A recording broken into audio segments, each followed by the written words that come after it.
Shalom saudaraku semuanya. Semoga kita semuanya bersuka cita di bulan baru ini. Amin. Saudaraku yang terkasih, hari ini saya mau memberikan khotbah tentang apakah babi haram untuk orang Kristen.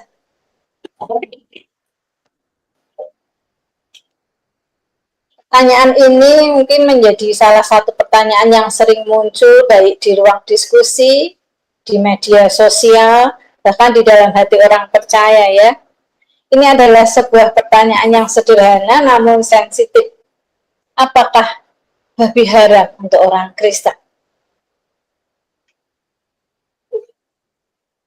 Haram tidak? Yang di sini sudah bilang haram semua, puji Tuhan. Kalau ada yang belum mengharamkan babi, semoga Roh Kudus mengarahkan saudara-saudara semua yang di luar sana untuk mendengarkan khotbah pada hari ini ya, pesan dari Tuhan Yesus ya. Mengapa hal ini menjadi pertanyaan? Karena ada beberapa ayat di Alkitab yang sepertinya bertabrakan.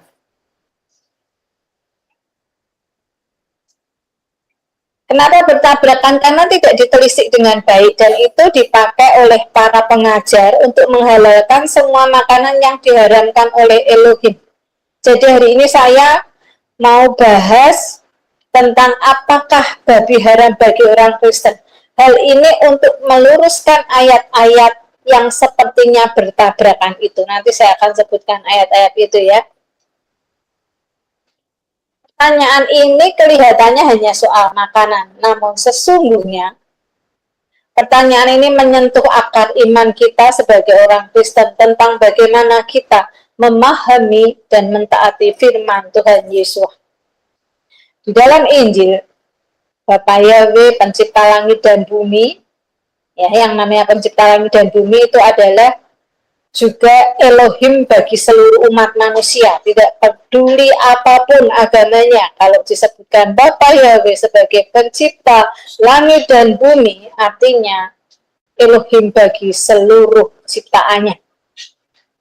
Dengan jelas Elohim memberi perintah kepada Israel, yaitu bangsa pilihan, atau kalau saya boleh menyebutnya, Israel itu bangsa percontohan untuk umat manusia di bumi, untuk bangsa-bangsa di bumi. Mengapa demikian? Karena semua nabi berasal dari bangsa Israel atau bangsa Yahudi, ya. Jadi pesan Bapa Yahweh ini diberikan kepada bangsa Israel, bangsa percontohan untuk umat manusia.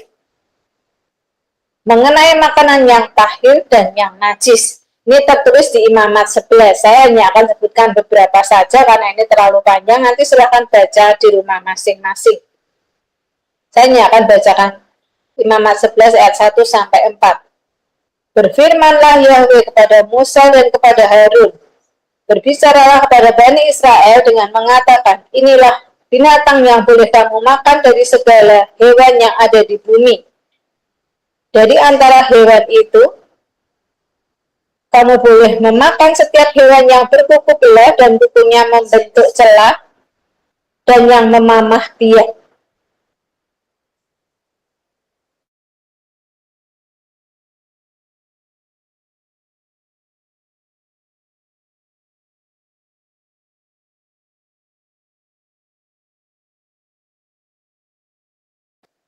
Hanya dari hewan yang memamah biak atau dari yang berkuku belah itu kamu tidak boleh memakan.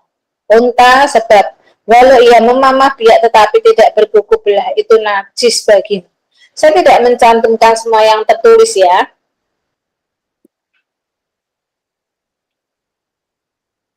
Tapi di Imamat 11 secara lengkap dan rinci Elohim memberikan firman-Nya tentang binatang-binatang yang dilarang untuk dimakan. Dan saya mau fokus kepada babi dulu ya.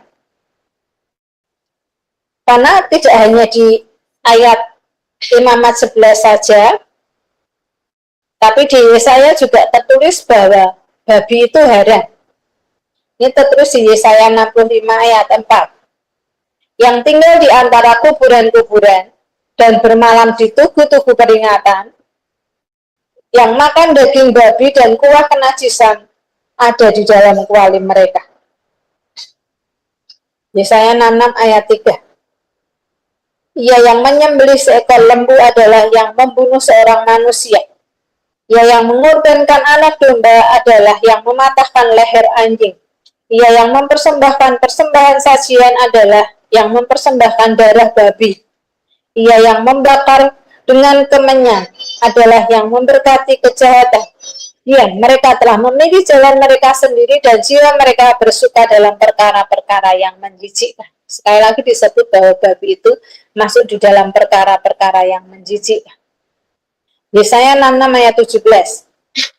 Mereka yang menguduskan dan menahirkan dirinya sendiri di taman-taman mengikuti seseorang yang ada di tengah-tengahnya, orang-orang yang melahap daging babi dan kejijikan dan tikus, mereka akan dilenyapkan bersama. Firman Yahweh. Imamat 11 dengan tegas menyebut babi sebagai binatang yang haram.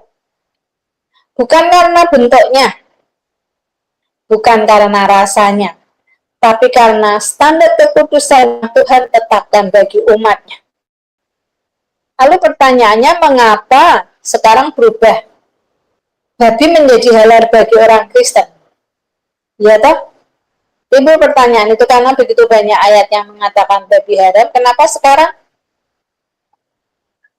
babi menjadi halal? Dan mereka itu sangat bangga kalau ngomong babi itu halal, enak. Orang Kristen itu dengan bangga mendeklarasikan hal itu. Banyak orang Kristen menjawab babi haram itu karena ada 3 ayat di Perjanjian Baru yang menjadi pegangan bagi mereka. Saya mau bacakannya. Ini tertulis di Matius 15 ayat 11. Hari ini mungkin saya akan memberikan banyak ayat karena sebuah pertanyaan harus dijawab dengan ayat. Kalau tidak nanti dikira menyebarkan kebohongan ya. Matius 15 ayat 11. Bukan apa yang masuk ke dalam mulut, bukan apa yang masuk ke dalam mulut yang menajiskan orang, melainkan apa yang keluar dari mulut itulah yang menajiskan orang. Lalu Matius 15 ayat 17. Tidak tahukah kamu bahwa segala sesuatu yang masuk ke dalam mulut turun ke dalam perut lalu dibuang ke jamban? Lalu satu ayat lagi, Kisah Para Rasul 10 ayat 15. Kedengaran pula untuk kedua kalinya suara yang berkata kepadanya, apa yang dinyatakan halal oleh Allah tidak boleh engkau nyatakan haram. Mari kita bahas 2 ayat dulu di depan karena ini berasal dari satu perikop. Nanti saya mau bacakan satu perikop ini supaya kita tidak kebiasaan memahami firman dengan asal comot saja atau satu ayat saja, terutama kalau firman itu sepertinya bertabrakan dengan ayat yang lain. Kenapa? Karena firman Tuhan itu tidak pernah bertabrakan, tapi saling meneguhkan. Jadi kalau ada yang, oh ini kok beda sama ini ya kak, kayaknya bertabrakan, itu harusnya ditelisik lagi. Mungkin kita bisa cari terjemahan yang lain. Nah, kitab itu kan banyak ya, ada TB, ada FAYH, ada INB, ada King James, ada yang terjemahan aslinya, bahasa Yunani, macam-macam. Silahkan, mana yang suka, mana yang pahami, bisa dibandingkan kalau ada yang bertabrakan. Saya akan pakai Alkitab terjemahan baru saja saat ini karena sudah tidak asing di telinga semua orang Indonesia. Nah, yang dipakai biasanya TB ya. Matius 15 ayat 1 sampai 20. Ini mau dibaca gantian atau saya saja yang baca? Mau mendengarkan saja? Oke. Silahkan, ganjil dibaca laki-laki, genap dibaca perempuan. Yuk mulai.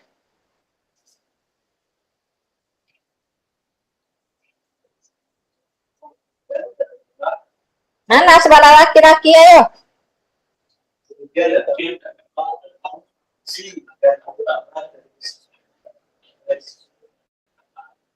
Mengapa murid-muridmu melanggar adat istiadat nenek moyang kita?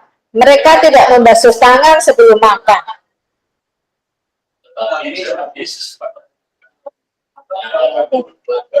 Kamu laki-laki tidak?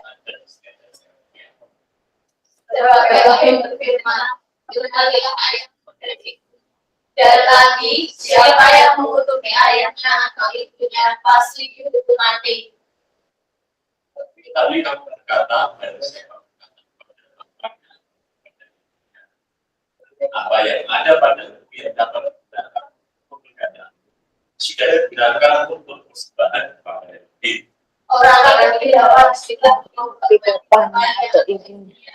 Dengan demikian firman Allah kami nyatakan tidak berlaku bagi adat istiadatmu sendiri.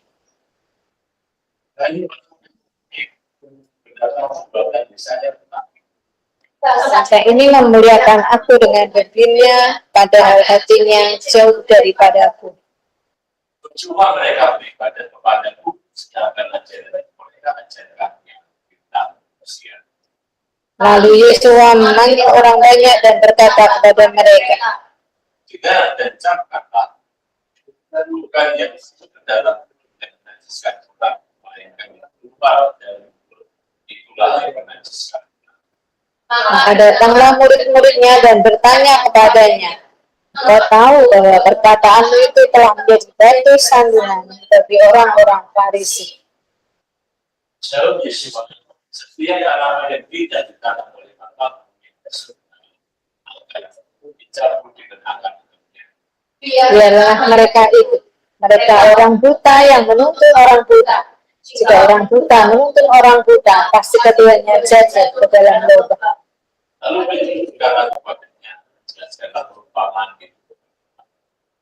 Jawab Yesus, kamu masih berjalan menghadapinya. Tidak tahukah kamu bahwa sesuatu yang masuk dalam perutmu berbicara? Tetapi apa Yang keluar dari mulut berasal dari hati dan itulah yang menajiskan orang. Karena dari hati dalam pikiran setan, penggunaan persidangan dan yang semua palsu dan jahat. Itulah yang menajiskan orang, tetapi makan dengan tangan yang biasa tidak menajiskan orang. Terima kasih. Kita bisa perhatikan di sini bahwa awal mulanya orang Farisi itu ingin menyerang murid Yesua yang melanggar adat istiadat karena tidak mencuci tangan, bukan karena makan makanan haram. Ini menjadi poin penting. Orang Farisi menyerang Yesua melalui muridnya yang melanggar adat istiadat ya. Soal makan tidak cuci tangan dahulu, bukan tentang makanan haram. Ini saya harus garis bawahi tentang poin ini. Dan Yesua dengan tegas membela muridnya. Bahkan sampai murid-muridnya mengingatkan Yesua, engkau tahu bahwa perkataan menjadi batu sandungan bagi orang Farisi. Tapi Yesua tidak peduli dan tetap meneruskan pengajarannya bahwa hukum Elohim atau hukum Taurat itu ada di atas adat istiadat. Saya yakin saat itu Tuhan Yesus jengkel kepada orang Farisi sampai dia berkata lagi di ayat 13 dan 14 ya, kalau saya boleh membaca ulang dengan intonasi saya. Si Yesus jengkelnya. Jawab Yesus, setiap tanaman yang tidak ditanam oleh Bapakku yang di surga akan dicabut dengan akar-akarnya. Biarkanlah mereka itu, mereka orang buta menuntun orang buta. Jika orang buta menuntun orang buta, pasti keduanya jatuh ke dalam lubang. Ini kalau dibaca harusnya intonasinya pasti marah Tuhan Yesus. Lalu Petrus yang semakin penasaran ya, kenapa hanya karena cuci tangan kok Tuhan bisa sejengkel itu. Dia minta diterangkan lagi. Saya juga belum paham loh Tuhan. Coba dijelaskan lagi. Nah, lagi-lagi Yesus gemes juga ini sama. Ini menurutku kok ya nggak mudeng maksudku ya. Lalu Yesus menjawab di ayat 16 itu, 16, 17, 18, dan 19. Ayat 17, 18, 19 inilah yang dipakai orang Kristen sebagai dasar untuk menghalalkan babi sebagai makanannya. Saya ulangi baca lagi ya. Tidak, ayat 17. Tidak tahukah kamu bahwa segala sesuatu yang masuk ke dalam mulut turun ke dalam perut lalu dibuang di jamban? Ayat 18. Tetapi apa yang keluar dari mulut berasal dari hati, dan itulah yang menajiskan orang. Ayat 19. Karena dari hati timbul segala pikiran jahat, pembunuhan, perzinahan, percabulan, pencurian, sumpah palsu, dan hujat. Sebenarnya Yesus mau menerangkan bahwa yang dikatakan orang Farisi soal cuci tangan sebelum makan tadi karena kedengkiannya kepada Tuhan Yesus. Ini yang mau Tuhan sampaikan. 3 ayat dalam satu perikop ini begitu terkenal ya. Tapi lihat di ayat 20. Ayat ini tidak populer dan seperti dilupakan. Ayat 20. Itulah yang menajiskan orang. Tetapi makan dengan tangan yang tidak dibasuh tidak menajiskan orang. Ya. Ini tidak pernah dibahas, tidak populer, dan seperti dilupakan. Ini adalah ayat penutup perikop yang menjelaskan isi seluruh perikop itu sebetulnya, tapi seperti dilupakan. Benar tidak?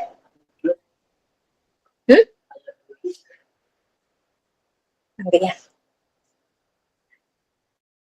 Jadi dalam perikop ini yang dibahas masalah adat istiadat, yaitu cuci tangan sebelum makan, bukan boleh makan babi atau makanan haram lain yang tertulis di Imamat 11 ya. Saya tekankan di sini, bagi Bapak Yahweh, haram tetap haram selamanya, tidak akan berubah menjadi halal karena firman tidak pernah berubah. Paham ya yang sampai di sini ya? Cuci tangan. Perikop tentang cuci tangan bukan perikop untuk menghalalkan makanan yang haram. Lalu kita lanjutkan, mari kita bahas di ayat yang satu lagi, yaitu Kisah Para Rasul 10 ayat 15. Kedengaran pula untuk kedua kalinya suara yang berkata kepadanya, apa yang dinyatakan halal oleh Allah tidak boleh engkau nyatakan haram. Ini dari terjemahan baru ya. Ini pun saya juga mau bacakan satu perikop supaya tidak dicomoti ayatnya dan dipilih yang disukai saja. Karena yang disukai ya cuma ayat Kisah Para Rasul 10 ayat 15 ini, lainnya tidak dibahas. Saya mau bacakan ini Kisah Para Rasul 10 ayat 1 sampai 17. Saya bacakan saja ya, tolong disimak ya. Di Kaisaria ada seorang yang bernama Cornelius, seorang perwira pasukan yang disebut pasukan Italia. Ia saleh, ia serta seisi rumahnya takut akan Allah, dan ia memberi banyak sedekah kepada umat Yahudi dan senantiasa berdoa kepada Allah. Dalam suatu penglihatan, kira-kira jam 3 petang, jelas tampak kepadanya seorang malaikat Allah masuk ke rumahnya dan berkata kepada Cornelius.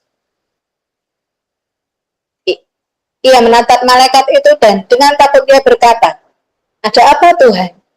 Jawab malaikat itu, semua doamu dan sedekahmu telah naik ke hadirat Allah dan Allah mengingat engkau. Dan sekarang suruhlah beberapa orang ke Yope untuk menjemput seseorang yang bernama Simon dan yang disebut Petrus. Ia menumpang di rumah seorang penyamak kulit yang bernama Simon yang tinggal di tepi laut. Jadi ini Simon Petrus numpang di rumahnya penyamak kulit, namanya juga Simon ya, jangan bingung ya. Setelah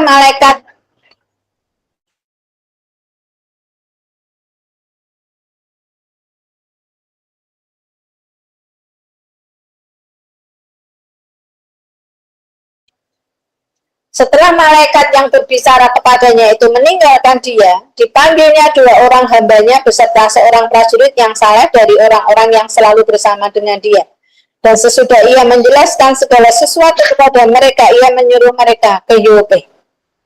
Ya, jadi yang pertama adalah penglihatan. Cornelius mengalami penglihatan, ditampaki seorang malaikat, disuruh memanggil Petrus. Ini di Kaisaria.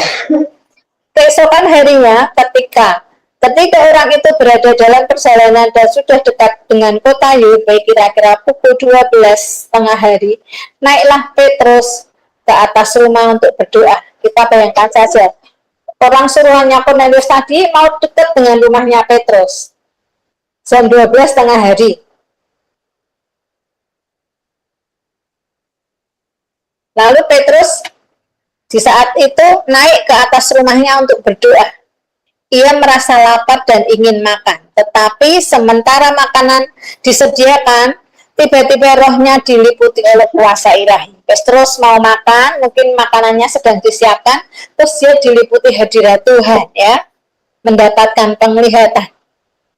Tampak olehnya langit terbuka dan turunlah suatu benda berbentuk kain lebar yang bergantung pada keempat sudutnya yang diturunkan ke tanah. Di dalamnya terdapat berbagai jenis binatang berkaki 4, binatang menjalar, dan burung. Kedengaranlah olehnya suatu suara yang berkata, "Bangunlah hai Petrus, sembelihlah dan makanlah." Ini Petrus lagi lapar, lagi naik ke loteng ya, mau berdoa, dapat penglihatan. Itu hewan-hewan yang dilihat Petrus adalah semua hewan-hewan yang haram. Malaikat bilang, sembelihlah dan makanlah. Saat lapar ditawari itu, wah enak ya, mesti begitu ya. Tetapi Petrus menjawab, tidak Tuhan, tidak. Sebab aku belum pernah makan sesuatu yang haram dan yang tidak tahir. Nah, orang Yahudi. Sebab aku belum pernah makan sesuatu yang haram dan yang tidak tahir. Ini digarisbawahi. Petrus pun tidak ya. Kedengaran pula untuk kedua kalinya suara yang berkata kepadanya, apa yang dinyatakan halal oleh Allah tidak boleh engkau nyatakan haram. Hal ini terjadi sampai 3 kali. Dan segera sesudah itu terangkatlah benda itu ke langit. Jadi Petrus kan bingung. Masa sih hukum Taurat melarang itu semua, kok ini ada penampakan dari Tuhan, malaikatnya nyuruh aku makan itu. Saking tidak percayanya, Tuhan mengulang suara itu sampai berapa kali? 3 kali, supaya Petrus itu benar-benar paham. Apa yang dinyatakan Allah itu haram, halal, jangan kau haramkan. Begitu ya. Karena itu terjadi sampai 3 kali, Petrus bertanya-tanya di dalam hatinya, apa kiranya arti penglihatan yang telah dilihatnya itu? Karena tidak percaya kan jadi mikir, ini maksudnya Tuhan apa? Atau benar nggak? Kita kalau dapat penglihatan yang tidak sesuai dengan yang kita pikirkan atau tidak sesuai dengan firman, mesti tetap bilang, apa ya maksudnya? Ini sama kalau kita baca ayat yang kelihatannya bertabrakan, apa ya maksudnya? Harusnya kita begitu, bukan, oh ini asik, boleh dimakan. Nah, jangan seperti itu ya. Sementara Petrus masih berpikir-pikir dia. Sementara itu telah sampai di muka pintu orang-orang yang disuruh oleh Cornelius dan yang berusaha mengetahui di mana rumah Simon. Telah sampai di muka pintunya rumahnya Simon penyamak kulit itu ya. Petrus lagi mikir-mikir, ternyata sudah ada yang ngetuk-ngetuk pintu ya. Ayat 1-17 ini menceritakan penampakan Tuhan melalui malaikatnya yang terjadi di 2 tempat yang berbeda ya. Tapi berhubungan satu dengan yang lain. Yang di Cornelius terjadi di Kaisarea, yang kepada Petrus terjadi di Yope. Harus dipahami. Tapi satu dan yang lainnya berhubungan. Karena Tuhan juga mempertemukan mereka untuk melakukan tujuannya Tuhan apa. Saya lanjutkan lagi Kisah Para Rasul 10 ayat 18-23.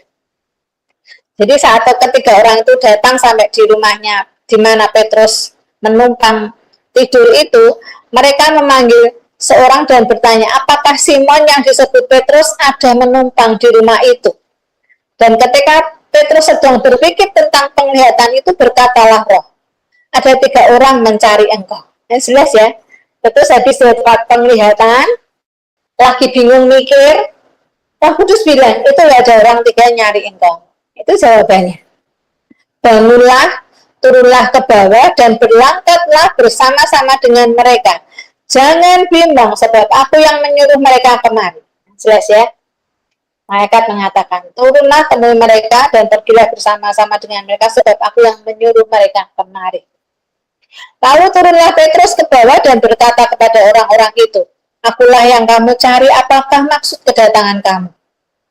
Jawab mereka, Cornelius, seorang perwira yang tulus hati dan takut akan Allah dan yang terkenal baik di antara seluruh bangsa Yahudi telah menerima penyataan Allah dengan perantaraan seorang malaikat kudus supaya ia mengundang engkau ke rumahnya dan mendengar apa yang akan engkau katakan. Ia mempersilahkan mereka untuk bermalam di situ.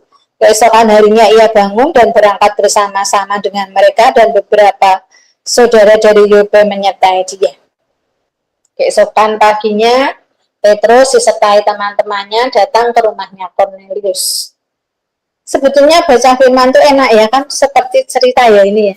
Seperti cerita sekolah minggu enggak ini? Sekolah sahabat. Sahabat school kata Maria. Saya lanjutkan lagi kisah para rasul 10 ayat 24-27. Dan pada hari berikutnya sampailah mereka di Kaisarea. Cornelius sedang menantikan mereka dan ia telah memanggil sanak saudaranya dan sahabat-sahabatnya berkumpul. Ketika Petrus masuk, datanglah Cornelius menyambutnya.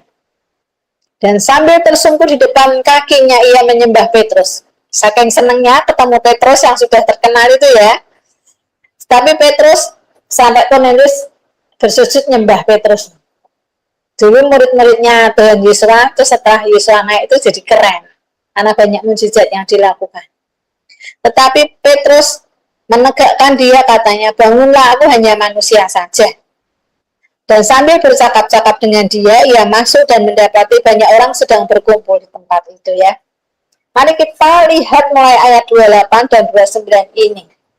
Ini yang menjadi kuncinya. Ayat 28 sampai 29.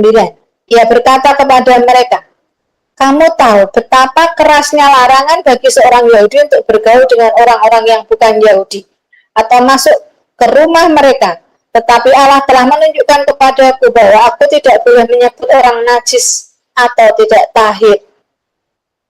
Ayat 28 ini menerangkan, orang Yahudi dulu itu sangat strict, membatasi dirinya dengan orang yang bukan Yahudi.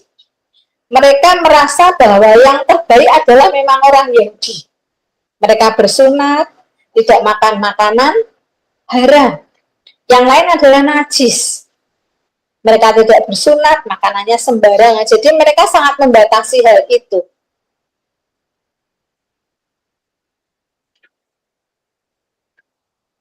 Maka saat Petrus masuk ke rumahnya Cornelius, Petrus berkatanya seperti itu, kamu tahu betapa kerasnya larangan bagi seorang Yahudi untuk bergaul dengan orang-orang yang bukan Yahudi. Ini harus kita pahami dulu ya.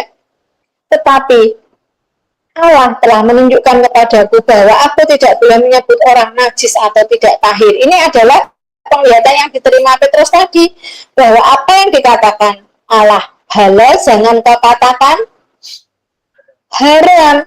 Ini soal manusia, bukan soal makanan. 20. Itulah sebabnya aku tidak berkeberatan ketika aku dipanggil lalu datang kemari. Sekarang aku ingin tahu apa sebabnya kamu memanggil aku. Jadi dua ini kuncinya sebetulnya. Jadi yang dimaksud Bapak memberikan penglihatan ini bukan untuk menghalalkan makanan yang haram, karena Petrus pun tidak pernah makan makanan haram. Tetapi Bapak ingin memberitahu Petrus bahwa ia tidak boleh menyebut orang di luar bangsa Israel najis atau tidak tahir. Paham ya? Maka Petrus mau dipanggil datang ke rumah Cornelius yang bukan orang Yahudi karena sudah mendapat penglihatan. Sama-sama mendapat penglihatan antara Cornelius dan Petrus disatukan. Lalu Petrus mengunjungi mereka dan mereka menerima baptisan Roh Kudus. Dan orang bersunat yang menyertai Petrus terheran kalau Roh Kudus juga mengurapi bangsa lain selain Yahudi. Ini loh, teman-temannya Petrus yang dari Yope, yang ikut Petrus ke Kaisarea, melihat baptisan Roh Kudus karena mereka menerima yang diinjili Petrus, mereka dibaptis Roh Kudus, mereka terheran-heran, loh kok ternyata orang di luar Yahudi juga bisa diurapi Roh Kudus. Ini loh maksudnya. Maksudnya Elohim itu seperti itu, sampai memberikan penglihatan di waktu yang bersamaan untuk dua orang yang saling berjauhan untuk menyatakan bahwa Elohim Bapa Yahweh itu juga adalah Elohim bagi seluruh umat manusia. Tapi kalau tidak ada penglihatan ini, orang Israel tidak akan menerima hal itu. Paham? Ayat 45 sampai 48. Dan semua orang percaya dari golongan bersunat yang menyertai Petrus tercengang-cengang karena melihat bahwa karunia Roh Kudus dicurahkan ke atas bangsa-bangsa lain juga. Sebab mereka mendengar orang-orang itu berkata-kata dalam bahasa roh dan memuliakan Allah. Lalu kata Petrus, setelah melihat orang Yahudi yang bersamanya terheran-heran, Petrus langsung berkata kepada mereka, bolehkah orang mencegah untuk membaptis orang-orang ini dengan air, sedangkan mereka telah menerima baptisan Roh Kudus sama seperti kita? Karena apa? Petrus itu mau menginjili orang di luar Yahudi juga tidak boleh. Supaya kita tahu itu. Yang bisa menginjili orang di luar Yahudi saat itu siapa? Paulus.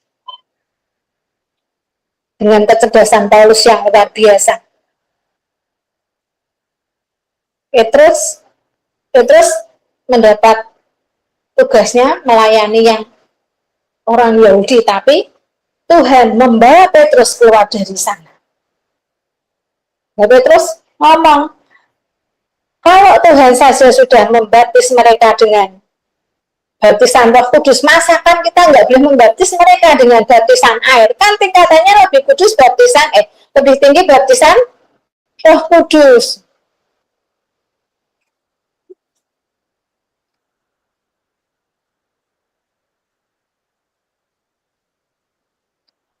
Ayat 48, lalu ia menyuruh mereka dibaptis dalam nama Yesus Kristus. Kemudian mereka meminta Petrus supaya ia tinggal beberapa hari lagi bersama-sama dengan mereka.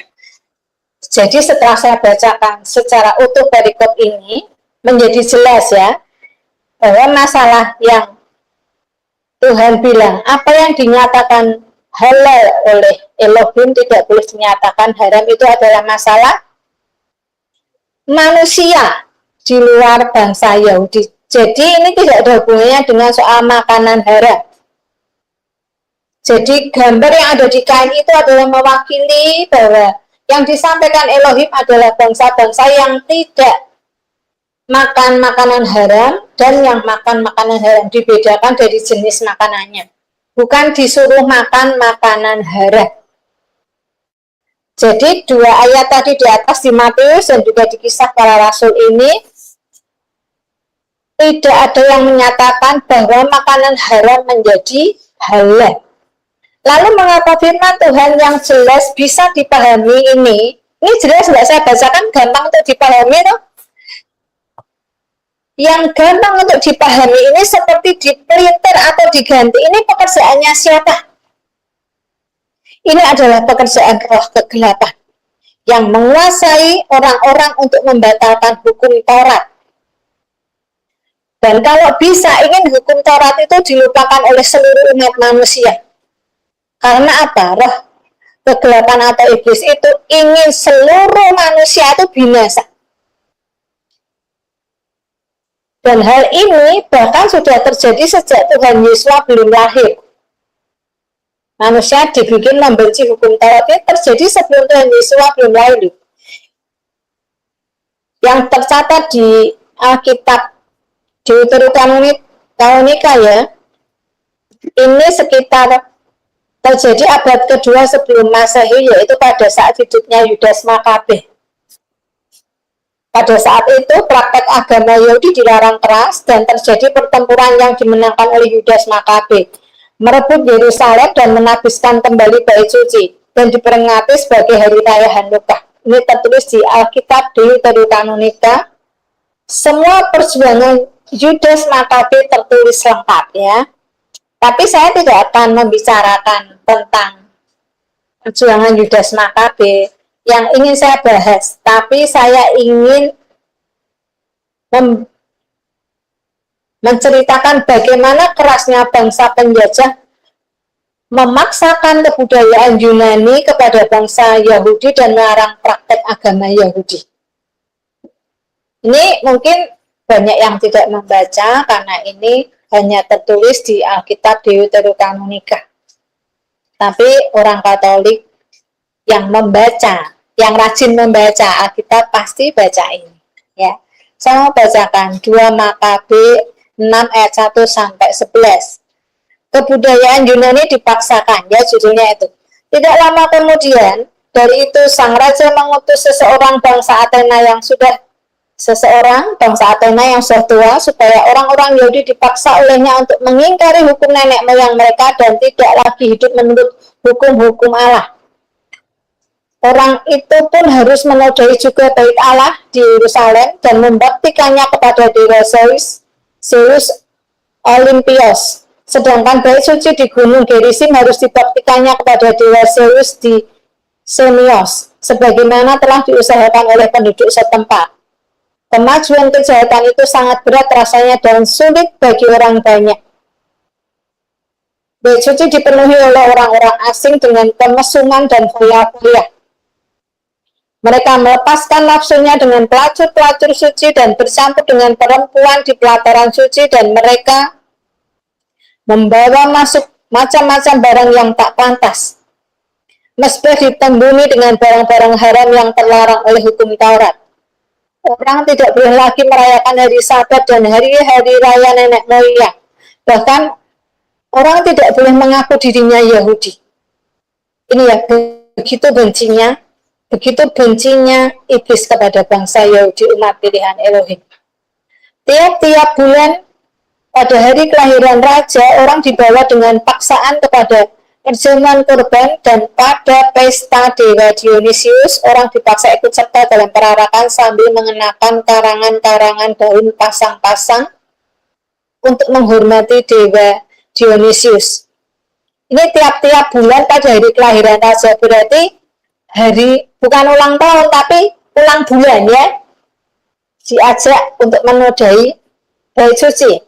Atas anjuran orang-orang Ptolemais, maka dikeluarkanlah suatu penetapan untuk semua kota Yunani di sekitarnya, supaya tindakan-tindakan yang sama diambil terhadap orang-orang Yahudi yang ada di situ juga, sehingga mereka pun ikut serta dalam perjamuan korban itu. Orang yang tidak mau beralih kepada tata cara Yunani harus digorok semuanya. Dengan demikian orang sudah dapat memfirasatkan kesusahan yang mendekat.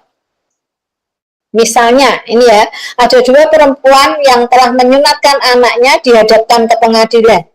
Lalu anak-anaknya itu digantungkan di buah dada mereka, lalu mereka dibawa berkeliling di kota di depan umum, sebelum dicampakkan dari atas tembok kota. Ngeri ya, menyunatkan anaknya saja diperlakukan seperti itu. Sejumlah orang lain yang bersama-sama pergi ke dalam gua-gua untuk sembunyi-sembunyi merayakan hari Sabat dilaporkan kepada Filipus, lalu mereka bersama-sama dibakar oleh karena segan membela diri karena rasa hormat kepada hari keramat itu. Mereka sampai sembunyi-sembunyi tapi tetap merayakan hari Sabat, akhirnya dibakar hidup-hidup di dalam gua. Saya lanjutkan lagi, ngantuk enggak ini ya? 2 Makabe 6 ayat 18 sampai 20. Judulnya Eleazar disiksa dan dibunuh. Eleazar adalah seorang ahli Taurat yang utama. Ia sudah lanjut umurnya dan terhormatlah tampan rupanya. Ia dibuka mulutnya dengan kekerasan dan begitu dipaksa makan daging babi. Tetapi dengan mengutamakan kematian terhormat daripada hidup ternista, ia menuju tempat pukulan itu dengan rela hati. Setelah daging itu dimuntahkannya kembali. Dan demikian mestinya tindakan orang yang berani menolak apa yang bahkan karena cinta kepada hidup sekalipun tidak boleh dikercak. Ya, ini mau mengatakan Eleazar itu seorang ahli Taurat yang utama, mulutnya dibuka paksa, disuruh makan babi dijejaki. Kalau kamu makan babi, kamu hidup. Tapi karena dia tidak mau, Dia lebih baik daripada hidup menista diri di hadapan Elohim, lebih baik dia mati. Dimuntahkannya daging babi itu, lalu dia menuju ke tempat pembantaian. Ini kasus kedua. Tadi yang ibu-ibu nyunatkan anaknya ya dibunuh semuanya, tapi dibunuh dengan cara-cara yang mengerikan. Saya lanjutkan lagi, ini yang ketiga, yang terakhir ya.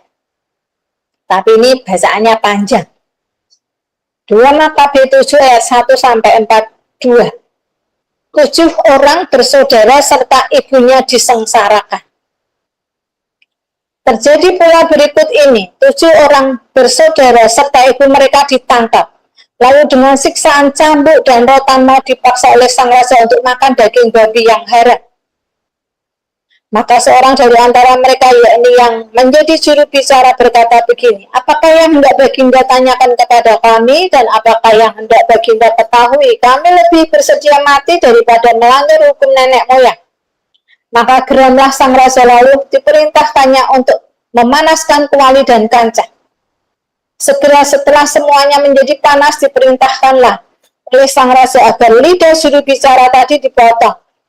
Kepalanya dikuliti, lidahnya dipotong, kepalanya dikuliti, dan tangan serta kakinya dikerat dengan disaksikan oleh saudara-saudara lainnya, yaitu 6 saudaranya beserta ibu mereka. Tadi kan 7 bersaudara ya. Setelah orang itu dipuntumkan seluruhnya, maka sang raja menyuruh untuk membawa orang yang masih bernafas itu ke api dan menggorengnya di dalam kuali.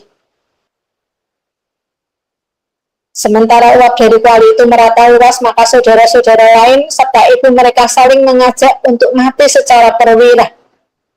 Bayangkan ya, dulu saja sudah ada dipotong-potong ya. Dipotong lidahnya, kepalanya dikuliti, kaki tangannya dipotong juga, kan masih hidup.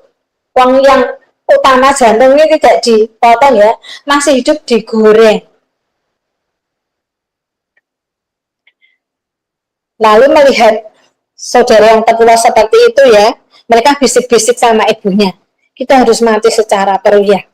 Kata mereka, Tuhan Allah melihat ini, ia sungguh-sungguh menghibur kita, sebagaimana dahulu dinyatakan oleh Musa dalam lagu bantahan yang memberikan kesaksian ini, ia akan menghibur hamba-hambanya.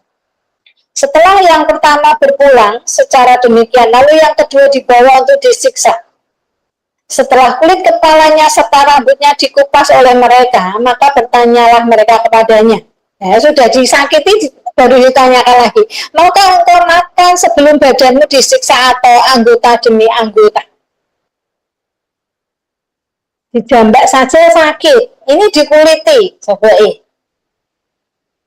Jawabnya dalam bahasanya sendiri, tidak.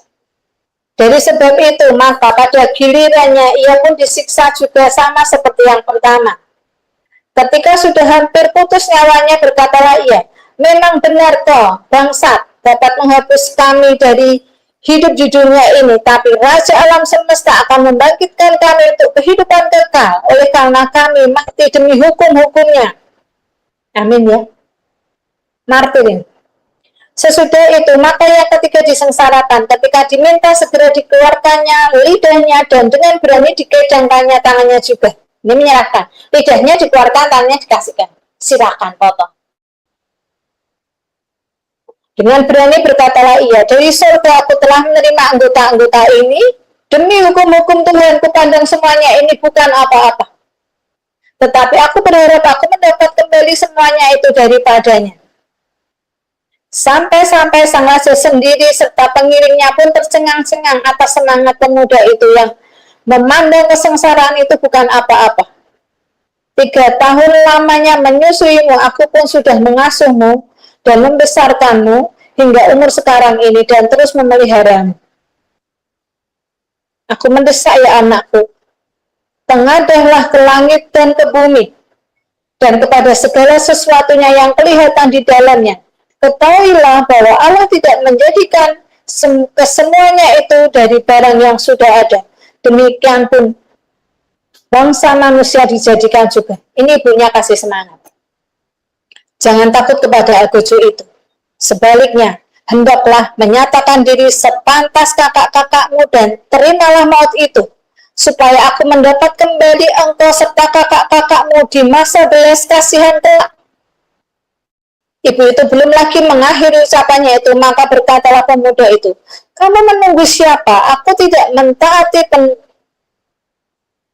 tidak mentaati penetapan raja. Sebaliknya, aku taat kepada segala ketetapan Taurat yang sudah diberikan oleh Musa kepada nenek moyang kami. Niscaya baginda yang menjadi asal-usul segala malapetaka yang menimpa orang-orang Ibrani tidak akan terluput dari tangan Allah. Memanglah kami ini menderita oleh sebab dosa-dosa kami sendiri. Walaupun Tuhan yang hidup itu murka sebentar kepada kami untuk menegur dan memperbaiki kami, namun ia pasti akan berdamai lagi dengan hambanya. Tetapi baginda, orang yang paling fasik dan paling keji di antara sekalian manusia, janganlah meninggikan diri dengan sia-sia dan tertipu oleh harapan yang tak pasti. Meskipun baginda sekarang dapat menjatuhkan tangan baginda kepada abdi-abdi surga. Sebab baginda belum juga terluput dari pengadilan yang maha kuasa dan Allah pengawas. Adapun saudara-saudara kami mendapat minuman kehidupan kekal karena perjanjian Allah. Setelah mereka menderita sengsara sementara, sedangkan baginda akan mendapat hukuman yang adil atas kecongkalaan baginda oleh karena pengadilan Allah. Sama seperti kakak-kakakku, aku pun hendak menyerahkan jiwa ragaku juga demi hukum-hukum nenek moyang. Dan aku berseru kepada Allah, semoga ia segera kembali mengasihani bangsa kami. Dan semoga dengan pencobaan dan derahan baginda dibawanya untuk mengakui bahwa dialah Allah yang esa. Semoga kemurkaan yang maha kuasa yang secara adil berkecamuk atas seluruh bangsa kami itu berhenti dengan diriku dan dengan diri kakak-kakakku. Ini ceritanya mau berkorban juga untuk pendamaian bangsa Ibrani, ya, bangsa Yahudi mereka ini. Dengan meluaplah kemurkaannya, sang raja menyuruh untuk memperlakukan anak bungsu itu dengan lebih bengis daripada yang lain-lain, sebab ia sakit hati karena semua itu. Demikianlah anak muda itu berpulang dengan tak bersela, hanya dengan penuh kepercayaan pada Tuhan. Ibu itu mati paling akhir sesudah anak-anaknya. Dengan kisah ini, dengan kisah tentang perjamuan-perjamuan korban dan aniaya yang melampaui batas ini, mudah-mudahan telah cukup diterangkan semua yang terjadi saat itu, ya. Ini 2 abad sebelum Tuhan Yesus lahir. Hukum Taurat sudah dibenci. Dan orang-orang yang melakukan juga sudah dibenci. Dengan melihat sejarah, ini sejarah ya, ini sejarah di kita KKB ini sejarah, maka mungkin tidak dipakai di dalam Alkitab kita, yang pakai adalah Alkitab Deuterokanonika. Dengan melihat sejarah yang seperti itu, kita jadi bisa tahu betapa gigih kuasa kegelapan ingin memusnahkan hukum Taurat dan juga memusnahkan orang-orang yang melakukannya. Tapi Bapak Yahweh Elohim kita tetap menjaga hukumnya berdiri kokoh selama ribuan tahun. Lihatlah mereka dengan berani menjadi martir untuk mempertahankan kekudusan di hadapan Bapak Yahweh, ya. Mereka luar biasa. Nyatanya Bapak Yahweh tetap membuat hukumnya kokoh sampai 3000 tahun sampai sekarang ini. Amin. Kita bisa tahu, kita bisa membacanya, belajar, dan terutama kita bisa melakukan yang kita mampu, yang di luar bait suci, ya. Saudaraku, kalau kita sudah mengenal hukum Taurat di zaman ini, marilah kita belajar taat. Melakukannya selagi tidak ada larangan. Amin. Kita tidak dilarang melakukan hukum Taurat. Tidak seperti zaman ini. Selagi tidak dilarang belajar, tulis, hafalkan, kalau bisa, kalau enggak apa ya pahami lalu lakukan untuk kehidupan kita sehari-hari. Sebelum dilarang, sebelum dihukum, karena kelak di masa kesusahan besar akan dilarang kembali, ya. Juga untuk semua orang yang di luar sana yang mendengarkan firman hari ini, saya berdoa hatinya dibukakan untuk bertobat kembali kepada hukum Taurat dan ajaran Tuhan Yesus. Karena Yesus datang bukan untuk membatalkan hukum Taurat. Matius 5 ayat 17. Janganlah mengira bahwa aku datang untuk menghapuskan kitab Taurat atau kitab para nabi. Aku datang tidak untuk menghapuskannya, tetapi untuk menggenapinya. Menggenapi itu artinya yang kurang ditutup. Artinya apa? Semua hukum Taurat yang tidak mampu kita lakukan, misalnya persembahan ke bait suci yang harus datang ke Israel saat perang, itu kan tidak mungkin.